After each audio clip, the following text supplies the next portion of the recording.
That's Nick. And that's Joseph. And today we're here to talk about Candyman, the sophomore film directed by Nia DaCosta, which is, of course, resurrecting and considered a spiritual sequel to the 1991 Bernard Rose film that Universal is opening after long last, August 27th, 2021.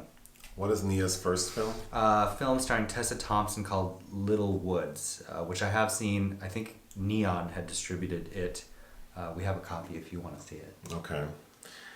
All right. The basic story, because it is a little complicated. So the basic story is there's a young man named Anthony. He is an artist. You're starting there? Yep. Okay. Who plays Anthony? As an adult, Yahya Abdul-Mateen II, who you've seen in films like Aquaman, and he recently played Bobby Seale in The Trial of the Chicago 7. Okay, Anthony is an artist, and he lives with his girlfriend Brianna in a beautiful loft in Chicago in the area known as Cabrini Green, which we recall from the original Candyman, and we know is like sort of a project like tenement housing in a neighborhood in Chicago. But now it's been converted, gentrified into these beautiful lofts. So they live there. Brianna is a curator for an art gallery. And she is hosting a show where Anthony is going to be exhibiting some of his work. Mm-hmm. Okay. But he's having difficulty coming up with an idea for the show. All right. Brianna has a gay brother who is in a relationship with Troy and Grady. Yeah. They come over one day. So the four of them are at Brianna and Anthony's house to like socialize when the gay brother decides to tell a scary story. And he tells the story of Helen, Lyle, who is Virginia Madsen's character in the original Candyman. And he basically tells a story about this lady who like went crazy and cut a Rottweiler's head off and was like dancing in blood or whatever and stole some baby and was going to jump into a fiery pit with the baby until people like wrestled her down and then took the baby and she jumped in the fire. Okay, so Anthony's inspired. So he goes down to like the project area to just take pictures when he bumps into a character named Colman Domingo's character. William Burke. William Burke. And they kind of hit it off, like they're friendly, and Anthony decides to help William like carry his stuff to work. And William works at a laundromat. So while they're at the laundromat, William is telling Anthony about a Candyman. Okay, the film starts in 1977 with a little boy living in the same projects, going to do laundry when he's confronted by this creepy ass man with like a hook for a hand. That's like hiding in the walls. Hiding in the walls, and we see police looking for that man because he's been accused of putting razor blades in candy and giving it to kids. Especially little white kids. So the little boy sees this man, screams, the police come, and they like bludgeon him to death. Okay. That little boy grew up to be Colman Domingo's character. Which it just occurred to me, as a boy they called him Billy, but his name's William. So his character name is Billy Burke, which is the name of the lady that played Glenda in Wizard of Oz, I believe. Okay. Anyway, sorry. So now, it's also important to know that Anthony gets stung by a bee in his hand right before he meets William. Right, basically his first stepping into this area, into the old housing. So now Anthony's really inspired by Candyman. So he creates this, like all this artwork, does the exhibit, and the exhibit's called Say My Name. So just to kind of wrap it up, a few people say Candyman's name, Candyman kills those dummies, but throughout that period, Anthony's starting to change. Like his body, like where he was stung starts to like degrade, like up his arm, up to his face. Okay. The gag is Anthony finds out he wasn't born where his mother told him to because he ends up going to a hospital and they show him his records. We find out that his mom, who's played by Vanessa Williams from Melrose Place, not Miss America, who was in the original Candyman. Is the same character. As the same character. That little boy who Helen Lyle took to throw into the fire pit, that was Anthony. Mm-hmm. But let the mother tell it, Vanessa Williams. She's like, oh, that lady wasn't trying to throw you in the fire. She was trying to save you from Candyman. And when she was running towards the fire, she gave you to me. And then she jumped in the fire. Okay. So, of course, Anthony's upset about learning this fact.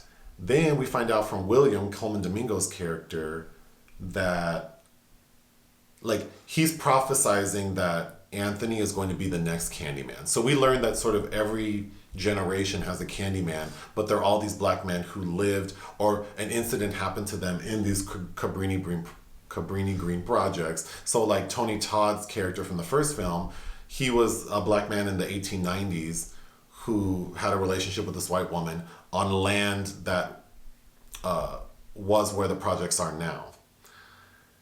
And then, so we understand that there have been several iterations of this and that Anthony is going to be the next one. We'll get to it because I'm a little confused, but William decides to basically like make Anthony Candyman by cutting off his arm and putting the hook in there. It's also important to know that right away when Anthony learns about Candyman, he does summon him. So he says Candyman 5 times in the mirror. The end of the film is the prophecy coming true, which is that William said you're going to end up being like shot and killed, like wrongfully shot and killed by the police. And that's what happens. William lures Anthony to the project. Brianna follows. And while Brianna's holding him because he's dying, so she thinks, the police burst in and just shoot him for no reason. They arrest her. And then while she's in the cop car, the police person is telling her basically like, we're going to frame you unless you tell a version of the story where we didn't shoot him unnecessarily. And she's like, I have a better idea. Point the mirror at me, and then this bitch summons Candyman, and Candyman, as Anthony now, comes out and kills everyone. And the end of the film is she escapes from the vehicle, and then she sees Candyman killing the last cop. And then Candyman turns to her, and it's the face of Tony Todd telling her to tell everyone. The end. Mm-hmm. Okay. I did enjoy this movie very much. Same. Mm-hmm. Yes. For a number of reasons. The only reason why I wouldn't give this film a higher score than I am going to give it, I'm still going to give it a nice score, is because I think the story's a little... There's a lot going on. There is a lot going on, and it doesn't. It seems like there are a couple missing segments. Yes. Some connective tissue in many ways. If you think back, Candyman is based on a story by Clive Barker, who they shout out here. Colman Domingo is reading a Clive Barker text, and of course Bernard Rose made this 1991 movie, a British white guy, and that's a film that's very much seen through the parameters, of this white heroine. So. At one sense, it's kind of a breath of fresh air to have this from a black perspective, and all the lead characters are black. But it's trying to do so many things with examining contemporary issues like gentrification and how that can't erase the bruise or the trauma of the past, and making this a tale about historical trauma, if you will. But also, making it about police violence and of course racism, and at the same time staying connected to the first film through Vanessa Williams. Virginia Madsen does some voice work, and of course Tony Todd. And it's just trying to satisfy so many things, and we can get into it, that it becomes unclear at some integral moments. What did I like? I really liked how the film looks. It has a premium film feel. The sound editing, I think, is excellent. It was shot by John Gulassarian, who's done a couple Drake Doremus films as well as Love, Simon. The opening is quite beautifully shot, kind of Chicago from at a very low angle into the sky. Yeah. And the film is all about kind of reversed mirror images, and it starts out before the credits roll with the Universal and MGM logos, like a backwards reflected image. Right, because people can only see Candyman through a reflection in the mirror. So I thought that was a cute touch that the opening credits are mirrored. Love seeing like attractive, or I shouldn't say attractive, that's not right, but like good looking, successful black people doing well. I think the performances are strong. I really liked the leads. So, and whoever played Anthony, and then Brianna. Yahya Abdul-Mateen II. And Brianna is played by Teyonah Parris from Dear White People. And notably also a very different Chicago-based film, Chirac, directed by Spike Lee. And I think I thought of Chirac a couple times watching it because there's that scene with Angela Bassett talking about Cabrini Green, which I think I saw Candyman at such a young age that is a phrase that stuck with me. It's also important to know that Cabrini Green, I could have my facts wrong, but I think they're right, that it is the largest like public housing sort of not structure because it's multiple community ever built in the United States. And since we live in LA, there's a community called Park La Brea, which is modeled after Cabrini Green. Which they need to update because Park La Brea is kind of raggedy. Okay, but I think my favorite performance is from Colman Domingo.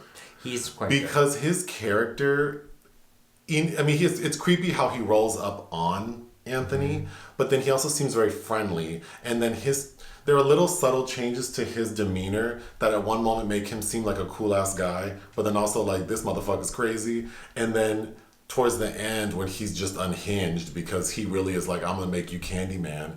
I think like the way he's speaking, I really liked, and then also he just seems broken, and I thought that was really interesting to watch. I agree, and I think that he is one of the areas where I feel like we needed a little bit more. I think both with him and Vanessa Williams. Yes. Where to kind of flesh out how they really make sense in this scenario. Because I was confused why William wanted him to be Candyman. Like he's prophesizing that he will be, and I guess I didn't understand why he needs that to happen. See, I think so we can get into how like Candyman is kind of like folk horror if you want, but I what happens to him as a child in 1977, and then we get another flashback where he sees his sister die as well, and how he's kind of a conduit for the next generation of Candyman that was supposed to be this baby that got spirited away, if you will. So it's like fate's coming around full circle, that this man, Anthony McCoy, has been marked by Candyman to be, the next generation, if you will. But I saw that the trauma of him I was interpreting that he had great guilt over screaming when the man steps out of the wall that didn't end up being guilty about giving children razor candy, that I think he always felt tied to that, and this is kind of an atonement almost for him to do this. Sure. Yeah, and I did just watch Candyman 2 like 3 days ago, but now I don't remember, and I don't know if maybe like what you're talking about, like him being a conduit, like is that a feature in all the other movies? I don't think so, but I'm just trying to think of... Yes, and I think what you're saying could make sense, but it's just not clear to me in the film I just watched, this movie, that is the case. So that's where a little bit of my confusion comes from. And then with Vanessa Williams as Anthony's mom, it's just very quick. Like he shows up at her house after we witness her attempting to call him not returning her calls, and then him avoiding having dinner with her. So we're made to understand they have a contentious relationship, but it's not really clear why. And then when he sort of says like, where was I born? Why didn't you tell me? She just goes, oh yeah, you were born there because that lady snatched you up. And it just happens very fast. And I guess I didn't understand why their relationship is contentious and why his mom didn't think to tell him to keep him from this. Like, you need to get out of this neighborhood, fool. Like, so I think those are the two main things that kind of took me off guard. But I think that this is a really fun interpretation of a classic horror film. Yeah, I would agree. And like I said, with we've watched a couple other films. I think the one with Nia Long and Omar Epps, which is not a great movie, but it made me think that Fatal Affair, or something like that. But I would love to see this director and these storytellers attack other sort of classic films and give it, like, make it black. Because I just loved it. I just loved how it looked. I loved the characters. But I mean, if you think that's what the other Candyman films was kind of powerful about them, is this rich subtext. And yes. And kind of the mechanism that goes along with it. As far as like American mainstream horror, there weren't other films dealing with the subtext of racism in 1990, at this period. And by this exercise of saying your name and this acknowledgement of this supernatural force, there's also, with it comes the acknowledgement of this traumatic history. Because I think this is all about, as positioned here, is the historical trauma, collective historical trauma. Because the snippet we get of Virginia Madsen's voice where he goes to the library and is listening to her tapes is how she was trying to interpret Candyman as something that this, disenfranchised community had kind of had to create for themselves as a way to explain what was happening because they couldn't trust the police. Okay. I was going to mention the Art Critic. Okay. So at the show, Anthony's showing at the gallery, there's an art critic who shows up and she looks at his work, which is like a medicine cabinet, like a mirror medicine cabinet that you open and you look inside and it's like a diorama of this work. And she basically shits on it and says, like, you're like every other artist who complaining about gentrification, but then you're the problem. Like, you move into these neighborhoods to do your art for cheap rent. And like, she gives some explanation that's like an attack on him. Okay, but then the two people die, the owner of the gallery and some stupid girl, and then all of a sudden his name and his piece is like in the news. And there's a scene where Anthony's watching the news like the morning after because like 2 murders occurred at the gallery in front of this piece of art. And he's more excited that they said like his name and the name of his artwork than the fact that 2 people were slaughtered. And the way his girlfriend and her brother look at him was really funny. Well, if you think about it, even that sequence where he's excited they said his name, and all this talk about backwards reflection. Candyman is his backwards reflection. Yes. Then the art critic, now that Anthony's kind of lit, now she wants to interview him again because he's in the news, right? So he goes to her house and he tells her, like, I dare you, go in the bathroom and say Candyman's name. And this dummy does. And I thought that was a really good scene, and it ends with him realizing that like Candyman's there and he runs out. But then another really cool shot is we see from the distance like this high-rise tower, and we can see into her apartment, and we see her being killed by Candyman. But well, as an invisible force, she's just being held up and dragged across the windows. Which I was going to mention, I think this film really benefits from modern CGI, because a lot of the kills are done sort of like where we don't see Candyman, we just see what's happening to the people, and I think the special effects are very well done. I will say, to be a little nitpicky, I really didn't like the gallerist in the beginning. I thought he was a little... I don't know if that actor could really navigate, his name is Brian King, the kind of bitchiness of this pretentious art house world, which is a very easy world to caricaturize, but... like even when we first see him before the gallery where he's before the exhibition where he's talking to Anthony and says, dig into that history of yours, it's just like, oh, that's a little on the nose. He was a blip, especially because I think they're doing a lot of other subtle things with the dialogue, and the script was written by DaCosta and Jordan Peele, who produced, and Wynn Rosenfeld, just all the time, especially from Domingo, who has to deliver a lot of kind of exposition, really, and about this notion of having to change from the inside rather than these outside external forces, and this idea of a pain that lasts forever, which is what I think Candyman represents. And he has kind of, when he's really gone off the rails, talks about how you can really make it your own.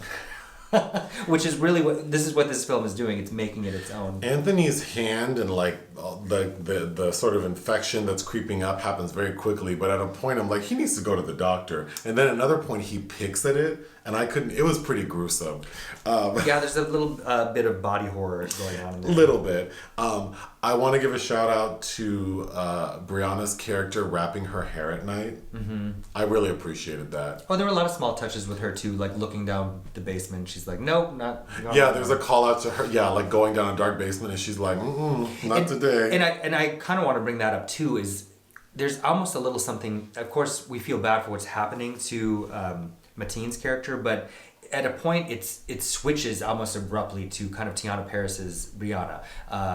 And it's almost like we miss out on really curating the empathy of this mutation, this transformation. Yeah, we get a couple of scenes where she's being courted by another art gallery owner and a museum curator, and she goes to see the museum curator, and then we find out that really this person wants to manipulate her, because we didn't mention, this is another thing that I feel like was doing a little bit too much. Brianna her dad was an artist, and he had severe mental health issues and killed himself in front of her. Which I didn't, you had an explanation for it, but it just felt like something extra that I didn't need. But that museum curator then is basically saying like, hey, with your sort of background with your crazy ass dad and your boyfriend who did this piece of art that people killed themselves to, like, you'd be a great addition to the museum if you can get him to... Right. Oh, and off screen, any other artist you happen to be looking at. But then it's like, yeah, I feel like that detour took away from, I think, Anthony. Yes, because then we kind of are switching towards her. But I liked her. Yes, and I'm glad that you brought that up, though, because... yes, that notion... I think this notion of this trauma has marked everyone that has locked them into a certain fate. We see her seeing her father jump off... He jumps to his death, and yet here she is again, having fallen in love with a conflicted artist. Colman Domingo's character as well, I think, is tied into this fate from their past to repeat it almost. There was something else about her that I wanted to bring up. The fact that, how the film is also positioning the role of the black woman in this, and that all the weight is put on her shoulders to, one, be a witness, and also be charged with having to, spread this truth amongst the world while grieving. Because you see him get shot in her arms, and the camera does focus, it does like a slow-mo thing on the pain of that experience. We need to wrap this up, but one thing I want to mention is there's a device I really liked, which is when we get flashbacks to specifically like the Candyman lore, it's done with shadow puppets, which I thought was really well done. And the end credits are the shadow puppets sort of telling the story of the different Candymen and how they were murdered. I thought that was really well done. I would definitely watch another film from Nia. She's doing the Captain Marvel sequel. Oh, good for her. Yeah, I was impressed. I did enjoy this film. I would recommend it. I would give it 3.5 out of 5 stars. Again, I think that it is doing so much that I think that it'll be easier to understand some things watching it again, and I think expectations will be very high. But I was impressed, and even despite like small quibbles, I did really like it, and I think 3.5 is fair. Oh, good. Anything else? And no. Bye. Bye.